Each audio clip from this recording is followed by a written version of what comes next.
Welcome to my Duttapukur property আজকে যে প্রপার্টিটা আপনাদেরকে শেয়ার করবো দেখতে পাচ্ছেন 9 ফুটের একটা ঢালাই রাস্তা। এটা বাড়িটার ফ্রন্ট এলিগেশন, একদম রোড সাইড বাড়িটা পাচ্ছেন। বাড়ির সামনে অনেকটা স্পেস আছে, চলুন ভেতরে। এটা বাড়িটার ফার্স্ট বেডরুমটা দেখতে পাচ্ছেন, খুবই বড়, অনেকটা স্পেস আছে রুমটা। এটা বাড়িটার কিচেন দেখতে পাচ্ছেন, কিচেনটা অনেক বড়। এটা যদি চান আপনি ভেঙে আর একটা রুম করতে পারবেন, অনেকটা স্পেস আছে। এটা বাড়িটার সেকেন্ড বেডরুমটাও দেখতে পাচ্ছেন, খুব সুন্দর আর অনেকটা বড় স্পেসিয়াস জায়গা নিয়ে করা আছে। আর এটা বাড়িটার উপরে ছাদে যাওয়ার সিঁড়ি, এটা দেখতে পাচ্ছেন। এটা হলো আপনার ছাদ। এটা চারিদিকে দেখতে পাচ্ছেন বাউন্ডারি দিয়ে ঘেরা আছে, সাবমার্শাল পাম্প সব কিছু কমপ্লিট।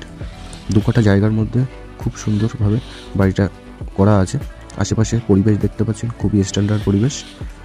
তো যারা চাইছেন যে একটু কম বাজেটের মধ্যে বাড়ি কিনতে, তাদের জন্য এই বাড়িটি খুব দারুণ একটা বাড়ি। দত্তপুকুর স্টেশন থেকে হাঁটাপথ মাত্র 10 থেকে 12 মিনিট, আর দত্তপুকুর মেইন রোড থেকে 2 থেকে 3 মিনিট ডিস্টেন্স। এটা বাড়িটার ব্যাক সাইড, এটা বাথরুম দেখতে পাচ্ছেন, অনেকটা স্পেশালভাবে জায়গা ছেড়ে দিয়ে বাড়িটা করা আছে। সাবমার্শাল পাম্প দেখতে পাচ্ছেন, চাপ কল আছে। এটা এক্সিট গেট। ধন্যবাদ। স্ক্রিনে দেওয়া নাম্বারে যোগাযোগ করুন। Tata, bye bye.